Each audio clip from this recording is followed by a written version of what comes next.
Good afternoon. I'm Dara Bunjon. I'm the food enthusiast here at J Moore Living. I'm a food writer, food stylist, PR maven, and a frustrated baker. Those of you joining us live, drop your questions into the comment box and I will check from time to time.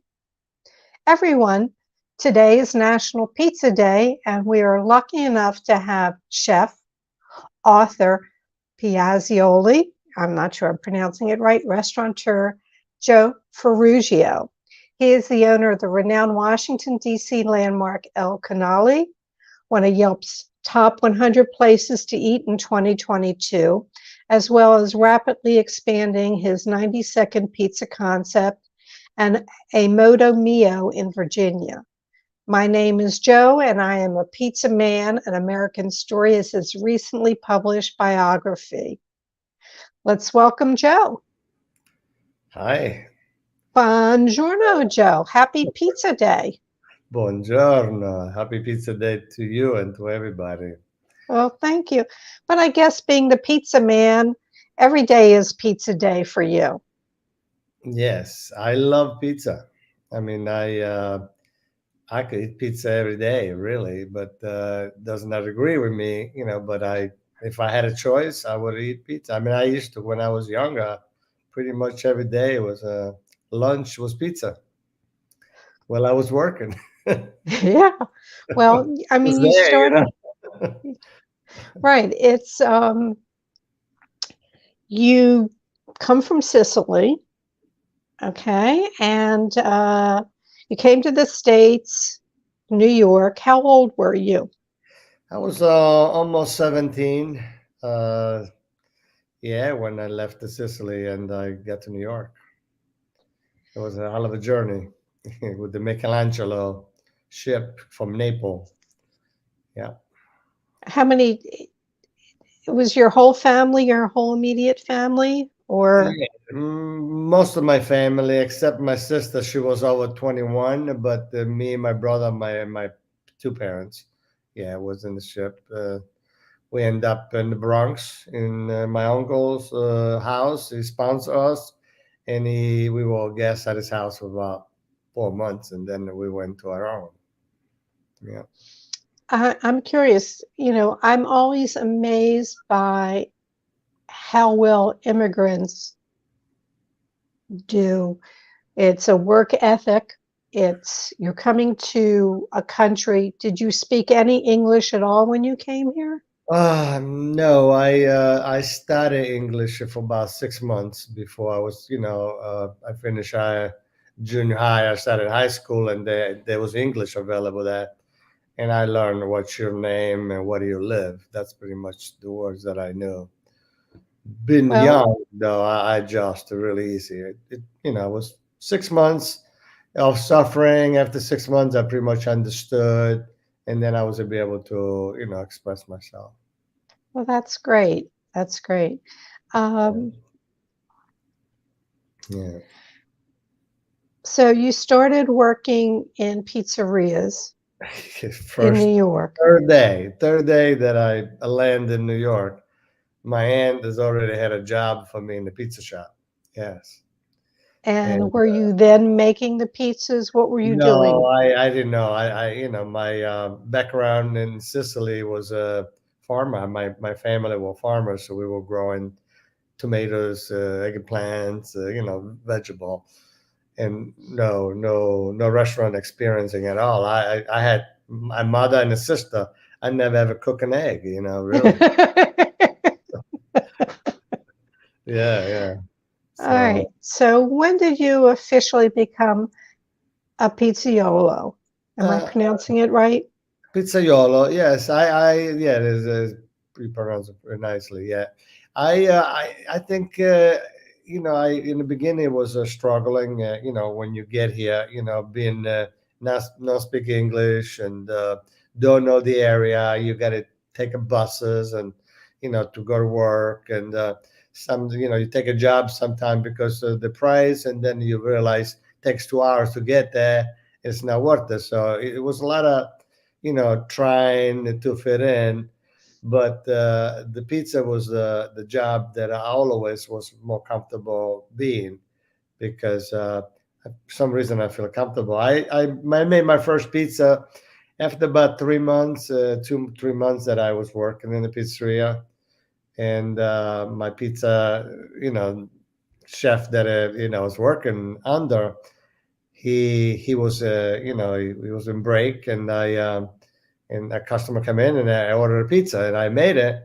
And then he came back and he saw it. He says, "Wow, that's really good." And so from that moment on, he sort of I became his assistant pizzaiolo. And then from then on, when I was looking for a job, I would have put down pizzaiolo, not assistant. So I learned as I go. I get faster and more precise with time. Let's explain to people what a pizzaiolo is, what their responsibility is, because they might not know. Well, yeah, yeah.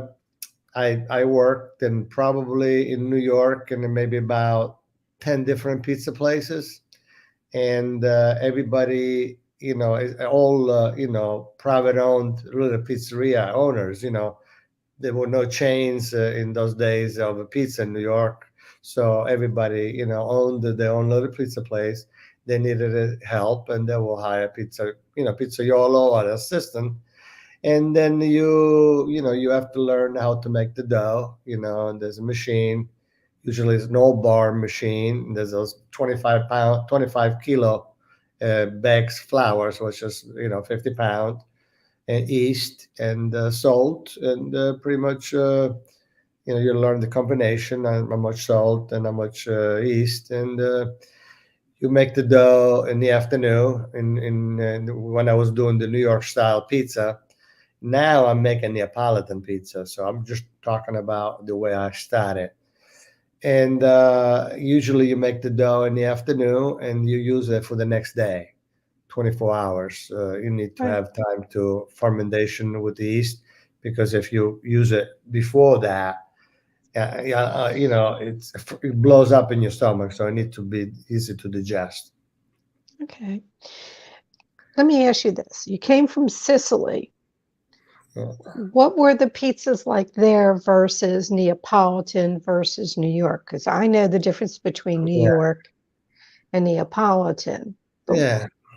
Well, in Sicily, there was the pizza was made in usually in a tray, and which in New York we call a Sicilian pizza, and it's in a tray. You just make a flat, and then you put the stuff on top, and you bake it inside the tray, and usually just about an inch and a half thick, and usually in Sicily, you only put anchovies, oregano.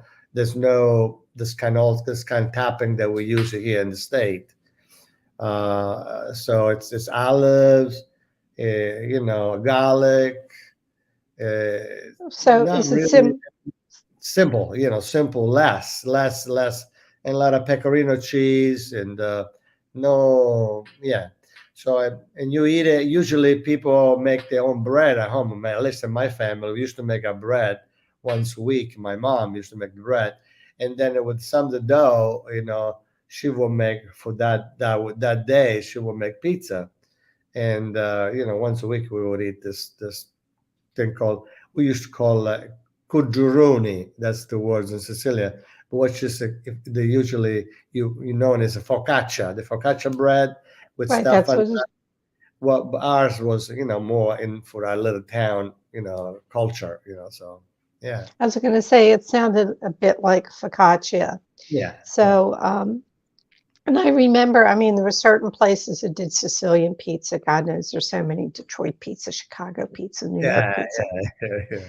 All right. So, when did you learn about the Neapolitan pizza? When did you go to Naples? When did Yeah. that all evolve?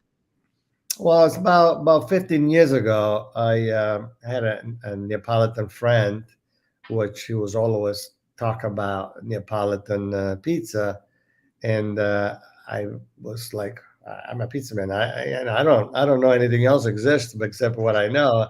But he bought some buffalo mozzarella from Naples to Virginia when at that time I lived in Virginia, and he made me taste it, and I was like, I never tasted anything as good as that in my life. I fall in love with buffalo mozzarella cheese. And then he told me that usually in Naples they put that in a pizza.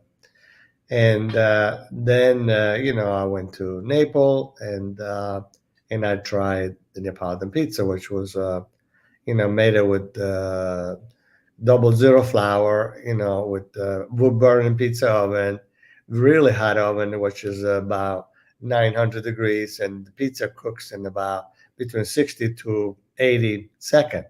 It's just instant, and the dough becomes fluffy and tender and juicy, and most likely it's easier to eat it with fork and the knife. It's like eating a meal, lasagna in a way, but you need a fork and knife because the pizza crust is now really crispy. It's tender, and the Neapolitan pizza doesn't come crispy at all.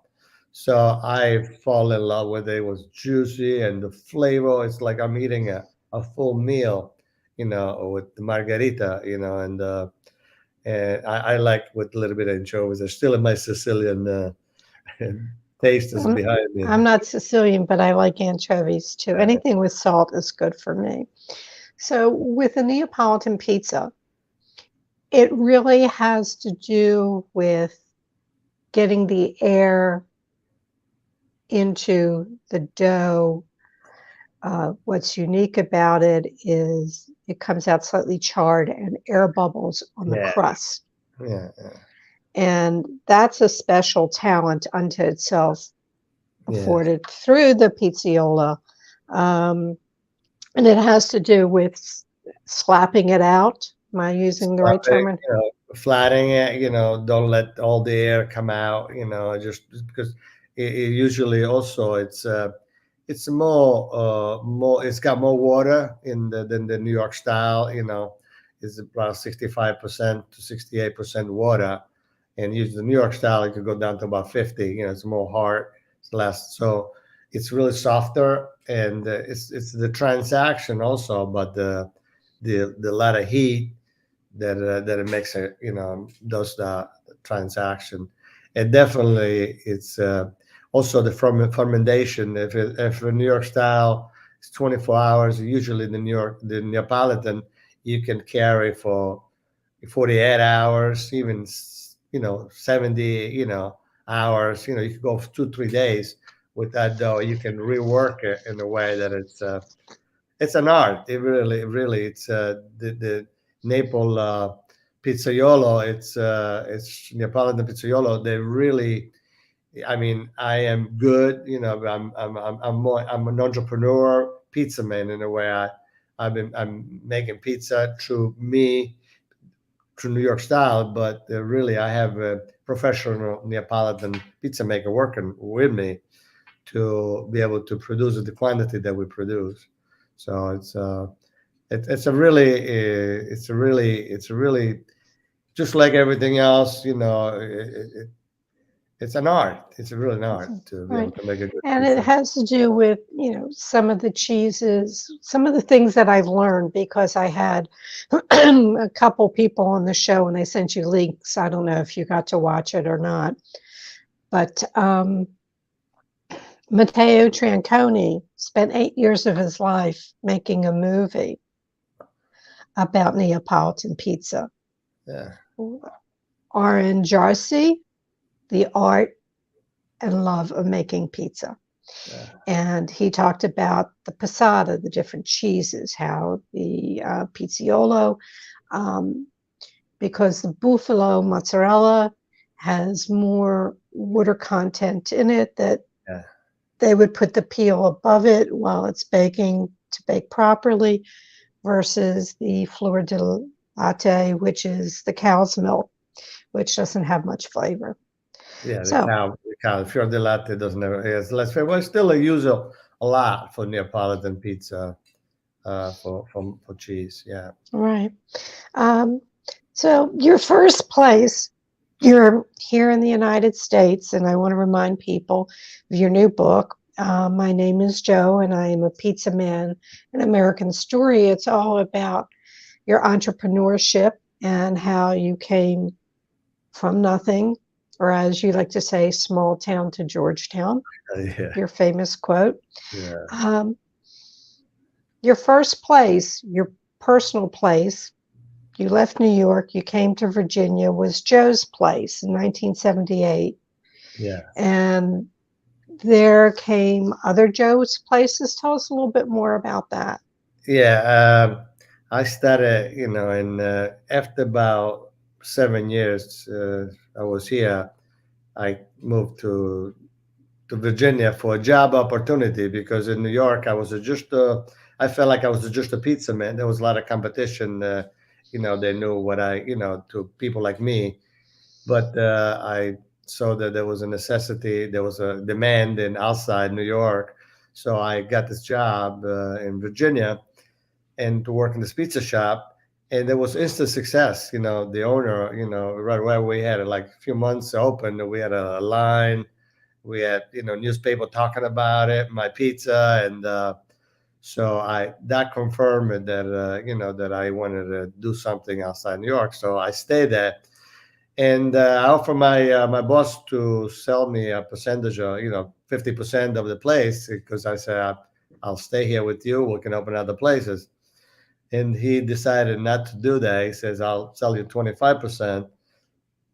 And I said no. And in the same time, I find at night I used to go around and look for a place. I find a little tiny place. There used to be a frozen custard place, and I negotiated, really with very minimum money. I'm talking about $5,000 to Right. book the place, the down payment, and then I got some ovens and use ovens and some use equipment and I got started, with a small tiny place. I took that to five restaurants from 1978 to about 2000. I had five restaurants. At that time, I employed about 150 people. I Wow. was grossing, around 6 million, 7 million in sales.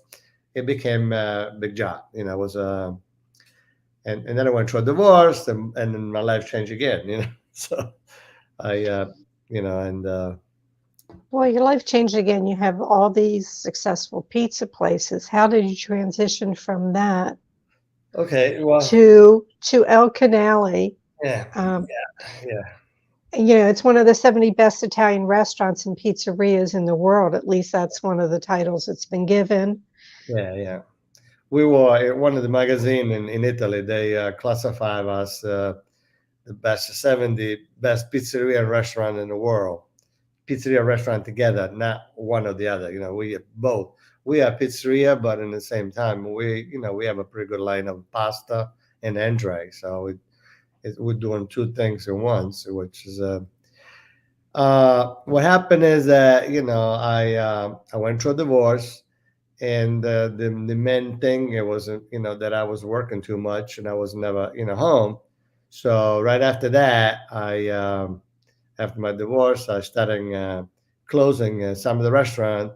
I had bought the real estate, in the place where I put the restaurant, and so I was able to transform it from a pizzeria to a real estate investment. It became, I had no employees. I closed three places right away, and I was able to get a new tenant, and boom. And then the two more, one I closed 3 years ago, and one, more, what's now, it was maybe 5 years ago now. And one was 2.5 years ago, the one that I put a Modo Mio in there. And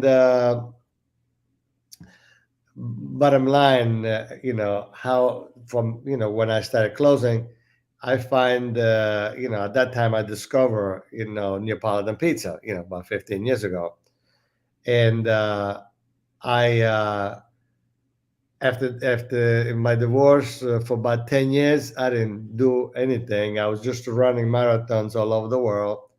I pretty much from 48 to about 60, I only did that. So, and I discover, during this Neapolitan pizza stuff, I fall in love with the idea that I find a pizza that it was better than the one I was making before, and because my goal all over was to make the best pizza in the world. If I find it better than the one, so I say, well, I want to make Neapolitan pizza now. So that's how I got started in Georgetown, Il Canale. Well, El Canale, what's the source of the name? The name, why? Then Il Canale is next to the CNL Canal in Georgetown. The canal Oh, okay. where the used to, the canal is very part of the Washington D.C. history. I like the name. I translate it in Italian. Il Canale. It's the canal. Okay, it works.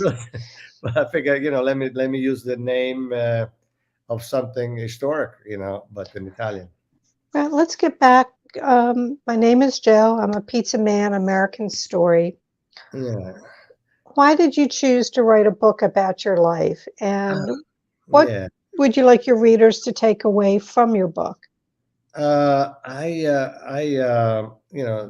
said, I was, I stopped for 10 years. Then I started El Canale. El Canale was doing, is doing real well. And I'm not is a physical involved in the restaurant too much. I'm starting having time off. And I'm like, I number one, I started El Canale because I didn't want all my experience inside me to die. So I figure I have one more thing I want to do. Okay. 60. Say I want to do something that that I want to express all my experience. By that time, I got 40 years, 40 years experience in the industry, and. A few years ago, this friend of mine, what they call writer, Terry, he had told me about 20, 30 years ago, Joe, I would like to read a book about your story. Would you want to, I'd write it for you. And I said, my story is not that important. And I said, no, I don't think so. But, a few years ago, 3 years ago, before the pandemic, I went to him. I said, remember when you told me, he says, Right. I just wanted to put out my life experience, with pretty much. I think people they like to open a restaurant, and maybe they can learn something, because I think I done really well with the restaurant and also with the real estate, and also really what's important, in this business to make it work because a lot of people thinks the restaurant business is like you own a restaurant, you're walking around, you tell everybody what to do, and you make a lot of money and you just go on vacation. So it's not that way. That's nothing could be farther from the truth, right? Yeah, but it looks easy. We make it look easy because we've done it for a long time, but it's not. So I wanted to do the best I can to keep the American dream because I think American has been very good to me. I got to live a life behind my dream in America, and so I wanted to put it down. So maybe it could be Well, somebody can enjoy. I want to tell people to learn more that Joe has his own website that will link to everything else. And it's joefarruggio.com. And you can look at the spelling of his name. The link is in the comment section, but it's Joe Farruggio, FARRUGGIO.com. And just link in there, El Canale, O Mio Mio, 90-second pizza. Yeah. At 90-second pizza, yeah, I was looking at the price, $10.99 for a margarita plain pizza. Yeah. That's more than reasonable. Well, that's any pizza, not just the margarita. Any pizza is $10.99. The concept of a 90-second, it's there's a lot of fast food out there, and being a pizza man, and I consider myself probably the one that has more experience in it. I never met another person that has over 50 years experience in this business, and just being a pizza man for years, making pizza, and I used to make maybe 500 pizzas a week when I had one or two restaurant, and maybe 2,000 pizzas a week with 5 restaurants. Now I'm making maybe 5,000-6,000 pizzas a week, and I don't even touch the flour. So it's be able to do that. I mean, it takes a lot of reinventing yourself and recreate yourself, and Right. a Well, lot the of 90s, mistakes, and a lot of learn from the mistakes. I think you said um,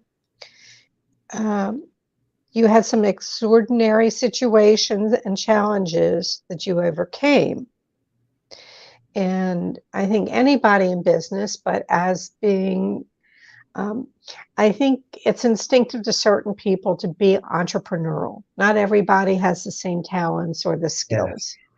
But you put it down in the book so people can take a look at it and see the outline, the template. And it's not something that just happened overnight. Like you said, how many hours were you working when you had all those pizzerias? Did you sleep? Yeah, I was. No, I mean it took a lot of time, a lot of effort, a lot of energy, a lot of thinking, a lot of try and error, and a lot of one thing I think is that I think that people we're all different, and everybody's got their own talent and their own things they could do good. And with me, I thought I could teach people to be just like me. And that was a lot of big lesson to learn that people are the way they are, and entrepreneurship. You can learn it, but it's better. It's better if you have some inside of you and you can polish. But Right.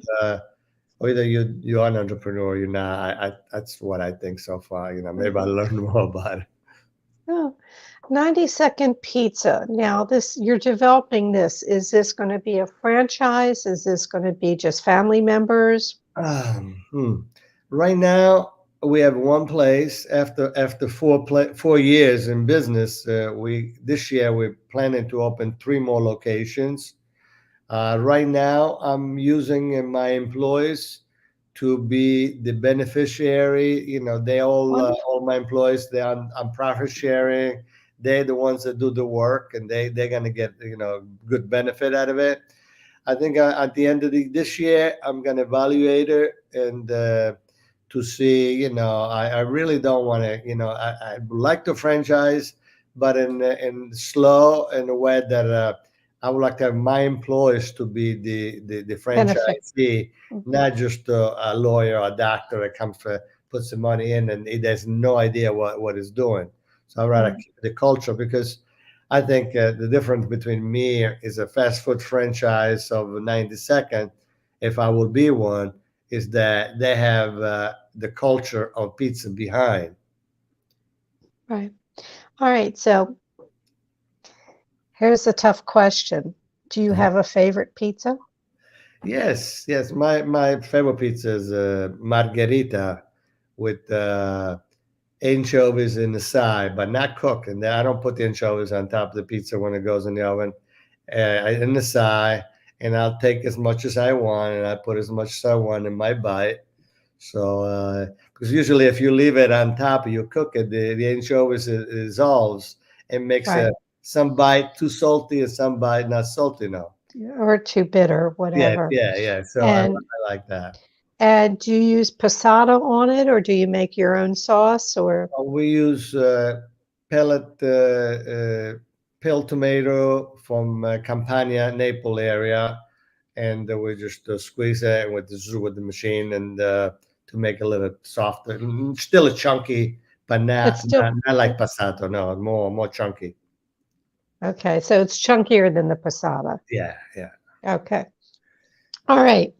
So Joe, we're down to my final questions that I love to ask my guests. You've been pre-warned. What was your best bite this week? And it can't be a margarita pizza with anchovies. What's the best bite?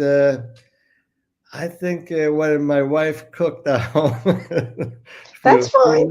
few nights ago, she made a beautiful, beautiful meal that when I went in my mouth, I'm like, yeah, this is food. This is food. It's good. It was pasta with fresh tomato. It's a pasta carretera with fresh tomato and garlic and basil. You know, not cooked sauce, but they put the tomatoes in the water, boil it with the water, and then take it out. She does an excellent job with that. I'm in Is she Florida. Italian? She's Italian. I'm in Florida right now, and some good tomatoes here. So we don't put them in the refrigerator. We'll let them ripe. When they're ready, we do that. Yeah. Oh, that's good. That's good.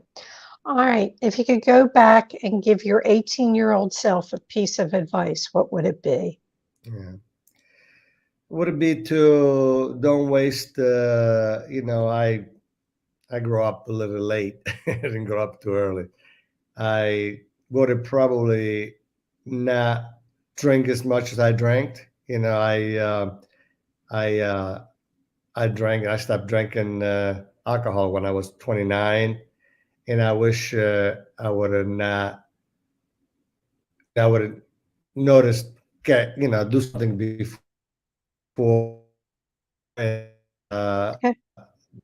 pay attention to that. And I would have would have helped me a lot.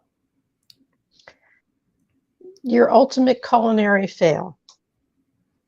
My ultimate culinary fail. Fail. Fail. Oh, Fail. You screwed something up in cooking. that happens a lot. That happens a lot. I would say, that in my success of a restaurant, I screw up a couple of restaurants, not just a dish. I opened, two restaurants that, that I put a lot of money in there. That after, I could afford it to lose some, but really, and and I had to close them within 2 months. That was a big screw. Uh, I'm sorry to hear that. That happens. Okay. If you if you wake up tomorrow morning and you have a new talent, what would that new talent be? I think I like also commercial real estate. I'm having I during the years I put pizza and real estate together, and I think I learned so much about in real estate that really if you go in business or any business and you don't buy your real estate, where do you do business or where do you live? I think you make a mistake. So I like real estate. I think I You will would become a real estate I will be mogul. commercial real estate person. Okay. And before I hit the last question, I just will remind everyone about Joe's new book, which is My Name is Joe, and I'm a Pizza Man, an American Story. And just type it in, go to Joe's website, joefarruggio.com. Yeah. And for my last question, Joe, what didn't I ask you that I probably should have? No, I think you did real good. I think we had a nice conversation. My book is available on Amazon, and then now in about 2 weeks is going to be the e-copy, which you don't have to buy the book. I think is going to go for sale for very very minimal, like $6. The e-copy, and and then the book is because I really wanted people to read it. It's costing me a lot of money to write this book, but I don't think I'm going to make any money with that. But I think there's a good message that I want people to see it. That's Well, it. I think everyone has a story, Yeah, and some of them are more entertaining, more insightful. And I think people can learn a lot about pizza, about real estate, and about the journey of an immigrant coming to this country and falling in love with the country. I think there's no better story than yours, or look at Jose Andres. He hmm didn't speak English. He came here. Look at everything that he's accomplished. We all have our yeah, stories, People, Amazon.com. My name is Joe, and I'm a pizza man. Joe, thank you so much. Thank you so much, Dara. Thank you. Nice to have me there in your show. Thank you. Thank you. All right, everyone. Next week's guest, let's see if the mouth works again. See? Can you see the little hearts on my sweater? I'm wearing that. Happy Valentine's Day in advance. Galentine's Day, Palentine's Day. Here's to love. And before I forget, the new J. Moore magazine, all about romance, is out on the stands for free, or you can go to jmoreliving.com. Click on the new issue and you can peruse the different stories. You might want to read the story that I wrote for them called Blame It on the Bossa Nova. I sort of laid a lot of things out there. So any interest to you, check out jmoreliving.com, click on the new issue and you can scan it or pick up your copy at the local stands here in the Baltimore area. All right. Next week's guest is best-selling author Amy Riolo, an award-winning chef, television host, and Mediterranean lifestyle ambassador. Named the ambassador of Italian cuisine in the U.S. by the Italian International Agency for Foreign Press. The world-renowned food historian and culinary anthropologist makes frequent appearances on numerous television and radio programs both in the United States and abroad. Internationally, Amy has led professional and recreational cooking classes and culinary tours in Italy, Greece, Turkey, Egypt, Morocco, and the UAE, and leads many, many different tours. So don't miss next week. If you'd like to reach me, my email is food@jmoreliving.com. My Instagram is @DaraCooks. All shows are immediately archived in video form on J. Moore's Facebook page and jmoreliving.com. Feel free to dig into our video archives of past shows. We truly appreciate it when you share our shows with your friends. It helps it grow. So please feel free to share it with friends and family. As I'd like to end my show, may your plates always, always remain full. We thank you for watching the show, and we will see you next week. And happy Valentine's Day.